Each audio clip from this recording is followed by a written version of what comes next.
राधे कृष्णा। जय बोलो राधा रानी की जय। जय बोलो श्री कृष्ण कन्हैया लाल की जय। जय बोलो वृंदावन धाम की जय। जय बोलो यमुना मैया की जय।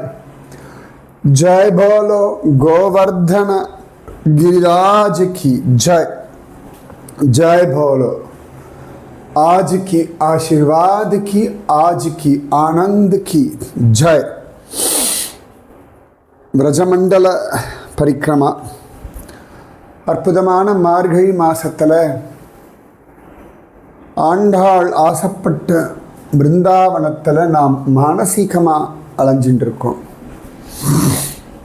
பிருந்தாவனம் ரொம்ப விசேஷமான ஒரு ஸ்தலம். விரஜமண்டலம் கண்ணனுக்கு ரொம்ப பிரியமான ஒரு காடு, ஒரு மண்டலம். அது அந்த விரஜமண்டலத்தில் நம்ம அழகாக நேற்று நந்தகாட்டா பார்த்தோம். நந்தகோபர், வருணனுடைய ஆட்கள், இது எல்லாமே நாம் அனுபவித்தோம். அந்த நந்தகாட்டாலிருந்து கொஞ்சம் தள்ளி போனோம் அப்படின்னா ஒரு கிராமம், ஒரு இடம், பசாயி அப்படின்னு பேர். பசாயி புஜுர்க். சிலதெல்லாம் காலப்போக்கில் கலோக்கியலாக மாறி இருக்கும், சிலதெல்லாம் விரஜ பாஷையில் மாறி இருக்கு. அழகா பிரம்மதேவர் தன்னுடைய சந்தேகத்தை நிவர்த்தி பண்ணிக்கிறதுக்காக, அதாவது கிருஷ்ணன் பரமாத்மா அப்படின்றத சந்தேகப்பட்டார். இன்னோட பிரபாவத்தை பார்க்கணும்னு இந்திரன் மாதிரி கீழே இறங்கலை. பிரம்மலோகம் போனார். கண்ணுக்குட்டிகள் குழந்தைகள்லாம் எடுத்து ஒளிச்சு வச்சுட்டு கிளம்பி போயிட்டார். அவர் போயிட்டு அப்படி வர, பிரம்மாவை பொறுத்த வரைக்கும் சில நொடிகள் தான், ஆனால் அதுக்குள்ள ஒரு வருஷமே முடிஞ்சிடும் பூமியில்.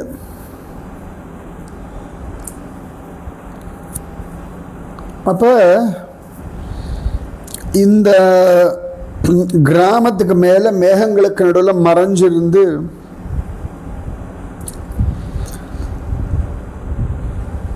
என்ன பண்ணுறா கிருஷ்ணன், என்ன நடக்கிறதுன்னு பார்க்குறார்.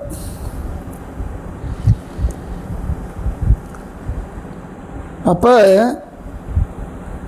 கண்ணன், இவர் ஒளிச்சு வச்ச திருடிண்டு போன கன்றுகள், அப்புறமா கோபாலர்களோட சாதாரணமாக மாடு மேய்ச்சின்னு விளையாடின்னு இருக்கான்.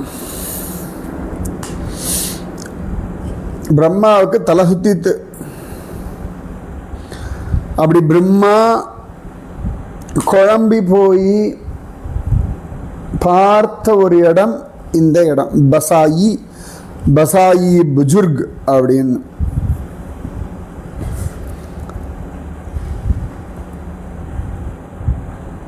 பசாயி புஜுர்க் பிரஜாபதியான, எல்லாருக்கும் மூத்தவரான பிரம்மதேவர் கிருஷ்ணலீலையை பார்த்து பிரமிச்ச போன ஒரு இடம் இது.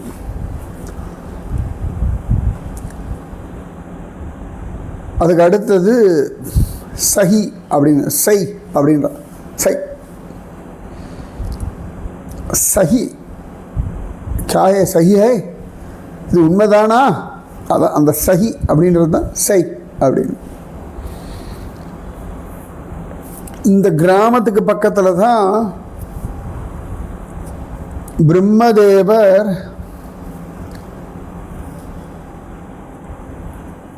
கண்ணுக்குட்டிகள் எல்லாம் திருடிண்டு போனது. இப்போ நான் சொன்னேன் இல்லையா, பிரம்மதேவர் ஒளிஞ்சு நின்று பார்த்த இடம்னு ஒன்று சொன்னேன், அதான் பசாயின்னு சொன்னேன்.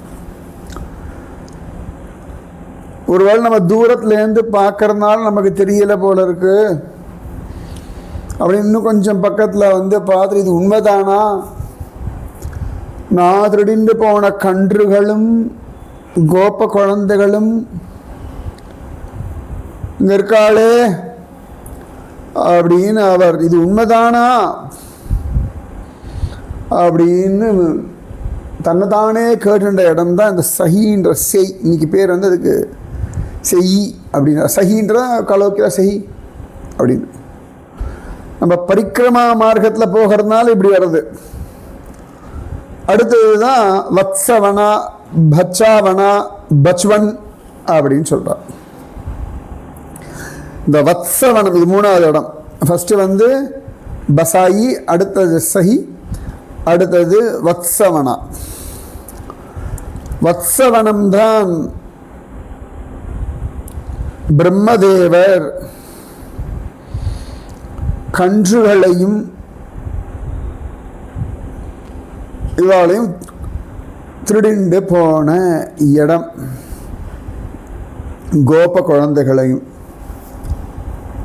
வத்ச ஹரணஸ்தலின்னு பேர். ஏன்னா பிரம்மதேவருக்கு ஏன் இப்படி ஒரு புத்தி வந்தது அப்படின்னு கேட்டோம்னா, அதுக்கு பெரியவர்கள் வியாக்கியானம் சொல்றா, இந்த கோப குழந்தைகளுடைய அம்மாமார்கள்லாம் ரொம்ப ஆசைப்பட்டாங்களாம் கிருஷ்ணனை ஒரு நாளாவது வீட்டில் வச்சுக்கணும், அவனுக்கு அழகாக குளிப்பாட்டி விடணும், அவனுக்கு விதவிதமாக சமைச்சு போடணும், ராத்திரி அவன் பக்கத்தில் படுத்துண்டு அவனை தட்டிண்டு தூங்க வைக்கணும், அவனோட பேசணும், சிரிக்கணும், அவனை குளிப்பாட்டி தொடச்சி விடணும், அவன் பக்கத்தில் படுத்து அப்படியே அவன் தலையை கோதி விடணும், ராத்திரி அவன் தன்னை கட்டி பிடிச்சுண்டு தன் மேலே காலை போட்டுண்டு படுத்துக்கணும். இப்படியெல்லாம் இந்த அம்மாமார்கள் ஆசைப்பட்டாள். அந்த மாதிரி இந்த குழந்தைகளுடைய அக்காமார்கள் தங்கமார்கள்லாம் இருப்பா இல்லையா, அது இல்லாமல் சிலவாள்லாம் கண்ணனுடைய முறை பொண்ணுகள், அவளுக்கும் அந்த ஆசையெல்லாம் இருந்ததா கண்ணன் வீட்டில் இருக்கணும் அப்படின்னு. அதே போல் இந்த பசு மாடுகள், இந்த கன்றுகள்லாம் வந்து ஒவ்வொரு நாளும் ஒவ்வொன்று சொல்கிறது இல்லையா, அப்போ இந்த கன்றுகளுடைய அம்மாக்களான பசுமாடுகள்லாம் கோமாதாக்கள்லாம் ஆசைப்பட்டதான் இந்த மாதிரி கண்ணனை அனுபவிக்கணும் அப்படின்னு. அதனால் பகவான் என்ன பண்ணானா பிரம்மதேவருக்கு ஒரு மோகத்தை கொடுத்தான் அப்படின்னு சொல்லுவாள். இல்லைன்னா பிரம்மதேவருடைய மோகத்தை உபயோகப்படுத்தின்றான் அப்படின்னு. கிருஷ்ணன் வந்து ரொம்ப ஸ்மார்ட். சம்பவங்களை, நிகழ்ச்சிகளை, நடப்பவைகளை தனக்கு சாதகமாக பயன்படுத்தி கொள்பவன். இது நீங்கள் வளர்த்துண்டா நல்லது. அதாவது நிறைய சம்பவங்கள் உங்கள் வாழ்க்கையில் நடக்கிறது. அது சவால்களாக இருக்கட்டும், பிரச்சனைகளாக இருக்கட்டும், மனிதர்களாக இருக்கட்டும், சூழ்நிலைகளாக இருக்கட்டும், அது உங்களுக்கு ஏற்ற மாதிரி நீங்கள் அதில் you have to play the game. நீங்கள் எப்போ பார்த்தாலும் அவர்கள் இப்படி நடந்துக்கணும், அவர்கள் இப்படி புரிஞ்சுக்கணும், அவர்கள் இப்படி நடந்துக்கக்கூட, இதெல்லாம் பைத்தியக்காரத்தணும்.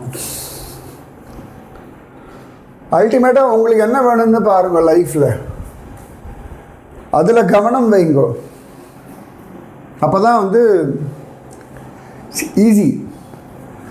நீங்கள் உங்களுக்கு பிடிச்ச மாதிரி சூழ்நிலைகள் உருவாக்கணுன்றதை விட கிடைச்சிருக்கிற சூழ்நிலைகளை உங்களுக்கு தகுந்தாற் போல மாற்றிக்கொள்ளுங்கள். அதுதான் மிக முக்கியம். இயற்கையினுடைய மிகப்பெரிய ரகசியம் தகவமைப்புன்னு சொல்லுவாள். சூழலுக்கு தகுந்தா போல் இந்த கரடிகள்லாம் உண்டு இல்லையா, பனிக்கரடிகள்லாம் சொல்லுவோம், போலார் பியர் அது மாதிரிலாம். இந்த கரடிகள்லாம் நல்ல பனிக்காலம் வரும்பொழுது என்ன பண்ணும், சுகமாக தூங்கும். அது எத்தனை மாதம்னு பார்த்துக்கோங்க கூகுளில். ஏன்னா அப்போ ஒன்றும் சாப்பிடலாம் கிடைக்காது, ரொம்ப எனர்ஜி தேவைப்படும். அதனால தூங்கி ஆச்சுன்னா அவ்வளோ எனர்ஜி வேண்டான்னு சொல்லி ஹைபர்னேட் சொல்லுவேன். நன்னா தூங்கும். அதுக்கப்புறமா அந்த பனிக்காலம் முடியும் பொழுது தான் அது எழுந்துக்கும். அந்த மாதிரிலாம் உண்டு. அது மாதிரி சில மீன்கள்லாம் உண்டு. நான் நேராகவே பார்த்தேன். இந்த நர்மதா, நான் வந்து சஹஸ்ரதாரான்னு நர்மதாவில் ஒரு இடம் போய் பார்த்தேன். அந்த இடத்துல நர்மதா ஒரு 1000 அப்படி கிளைகளாக அப்படி பிரிவா, ரொம்ப அழகாக இருக்கும். பாறை எடுக்க வழியாக அப்படி வந்து திருப்பி ஒன்றா தான் போவா. பட் அந்த இடத்துல நிறைய பாறைகள் இருக்கிறதுனால ஒவ்வொரு பாறை எடுக்கலையும் ஒவ்வொரு ஓடை மாதிரி வருவா. ஆயிரக்கணக்கான நீரோட மாதிரி இருக்காங்க. சஹஸ்ரதாரான்னு பேர். அந்த இடத்த நாங்கள் பார்த்துட்டு இருந்தோம். அப்போ ஒரு மீன் அதுக்கு இந்த நர்மதா போகிற வேகத்தில் அதோட இடத்துக்கு அது போகிற வழியில் போக வேண்டாம், அதுக்கு இன்னொரு பக்கம் போகணும். அதுக்கு எதிர்பக்கம், அதாவது நர்மதாவினுடைய ஓட்டத்தை மீறி இன்னொரு எதிர்பக்கத்தில் போகணும்னு எதிர்நீச்சல் சொல்லுவோம்லே அந்த மாதிரி. அப்போ அந்த மீன் அழகாக துள்ளி துள்ளி துள்ளி மேலே போக முயற்சிக்கிறது. ஏன்னா அந்த இடத்த கீழே பாறை, அங்கே தண்ணி வந்தாச்சு, திருப்பி மேலே போனோம். இது கீழேந்து அப்படி ஜம்ப் பண்ணி அப்படி மேலே போனோம். ஒரு 4-5 தடவை அது முயற்சி பண்ணித்து. நிறைய இடங்களில் நான் அதை பார்த்துருக்கேன். எதிர்நீச்சல் அடித்து மீன்கள் வேற ஒரு இடத்துக்கு போகிறதுன்னு ஒரு வழக்கம் உண்டு. அழகாக அது முயற்சி பண்ணுறது.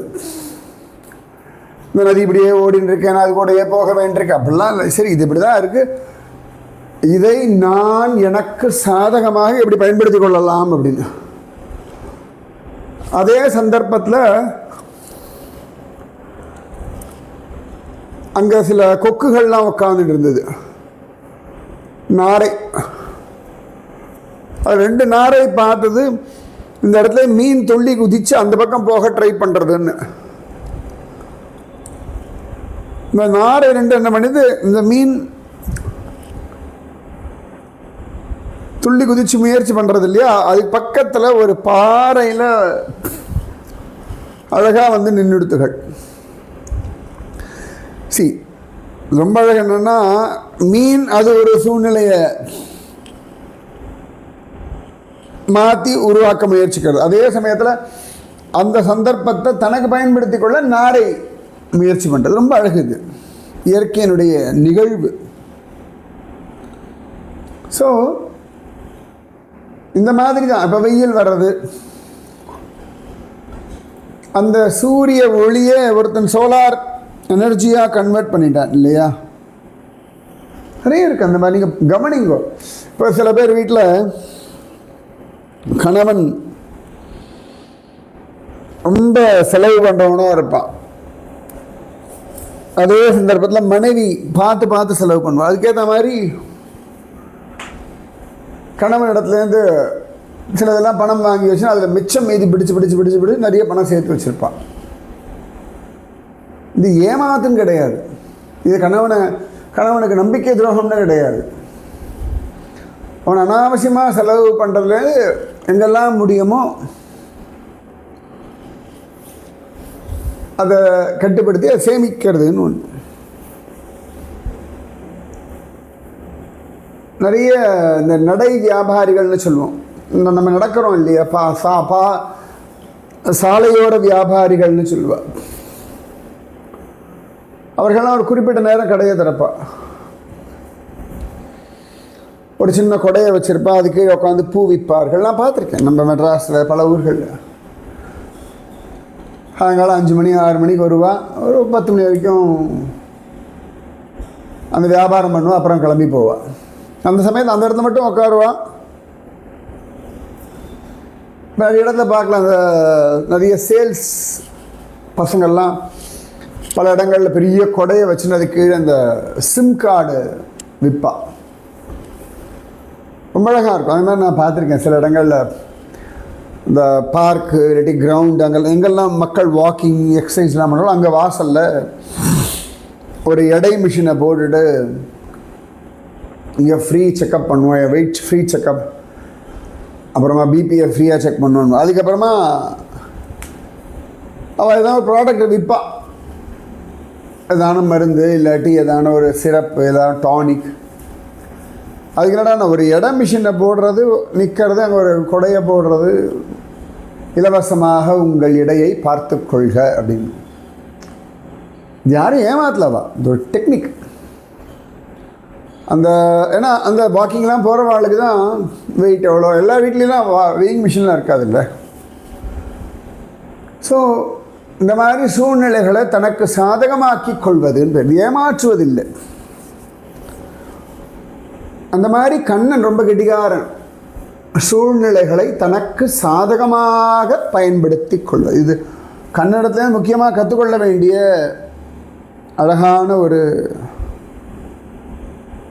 பாடம். ஸோ பிரம்மதேவனுடைய அந்த மயக்கத்தை கண்ணன் தனக்கு சாதகமாக்கின்றான். அவனே அத்தனை பிள்ளைகளாகவும் அத்தனை கன்றுகளாகவும் மாற்றிக்கொண்டான், தானே மாறிட்டான். ஸோ இந்த மாதிரி ஒரு வருஷம் கண்ணன் இதே இடத்துக்கு வந்து வந்து வந்து விளையாடுறானா. அதுக்கு பேர் வத்சவனா, பச்சாவனா. பச்சானா குழந்தைகள், வத்சனா கன்றுகள், குழந்தைகள் எல்லாமே சொல்லுவோம். இந்த வத்சவனம் தான் இன்னொன்று சொல்வா, கண்ணன் வந்து வத்சாசுரனை வதம் செய்த இடம். கன்று குணிலாய் எரிந்தாய் கழல் போற்றி. ஏற்கனவே இந்த இடம் சொல்லியிருக்கேன் நினைக்கிறேன், பட் இருந்தாலும் நீங்கள் கேட்டுக்கோங்க, தப்பு இல்லை. ரொம்ப அழகான ஒரு இடம் இந்த வத்சவனம். இந்த இடத்துல பகவான் வந்து வத்சவன பிஹாரி இல்லாடி பச்பன் பிஹாரி அப்படின்னு சொல்லுவா, பச்சாவன் பிஹாரின்னு. இந்த இடத்துல பகவான் சதுர்புஜ ரூபத்தோட நாராயணனா காட்சி தரார்.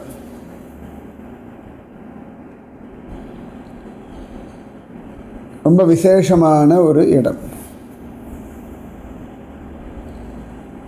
அதனால் ரொம்ப அற்புதமான ஒரு இடம் இந்த வத்சவனம். இந்த சஹி அந்த கிராமத்துலேருந்து ஒரு அரை கிலோமீட்டர் 500 மீட்டர் தள்ளணும்னா இந்த இடம் இருக்குது. ஸோ பிரம்மதேவர் மாடுகளையும் கன்றுகளையும் திருடினது, அப்புறமா அதை ஒழிச்சு வைக்கிறது, அது சம்பந்தப்பட்ட இடங்கள். அதன் பிறகு அவர் திரும்பி செக் பண்ணி வந்து பார்த்துட்டு அதன் பிறகு கண்ணனே கன்றுகளாக இருக்கிறான், கண்ணனே கோபாலர்களாக இருக்கிறான் அப்படின்றத பிரம்மதேவருக்கு புரிய வச்சு, கண்ணன் தானே நாராயணன் அப்படின்னு பிரம்மதேவருக்கு தன்னை காட்டி கொடுத்த ஒரு இடம் இந்த வத்சவனம். நான் ஒரு சந்தியா வேளையில் அங்கே போனேன். அமைதியாக ரொம்ப ஜோராக இருந்தது. எனக்கு தெரிஞ்சு போன வருஷம்தான் நினைக்கிறேன், போன வருஷம் டிசம்பர் தான் நான் போனேன்னு நினைக்கிறேன். அப்படி அழகான வத்சவனம்.